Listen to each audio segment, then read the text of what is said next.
Si vous regardez 2022, l'inflation a été entre 5 et 6%, la hausse des salaires de 5%. Non. Donc 3-4%. évidemment, on voudrait que la hausse des salaires... La hausse des salaires en moyenne. Non, pardon, c'est 5%, excusez-moi, c'est le chiffre officiel. Non. Et donc évidemment, on voudrait que cette hausse des salaires elle soit plus importante. Et vous savez, je pense que ce que notait madame, c'est que beaucoup des personnes qui sont en CDI sont à temps partiel et dans des temps partiels qui sont contraints.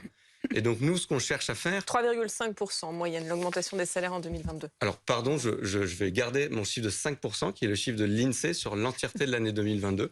Mais je vous enverrai la source particulière en fin d'émission.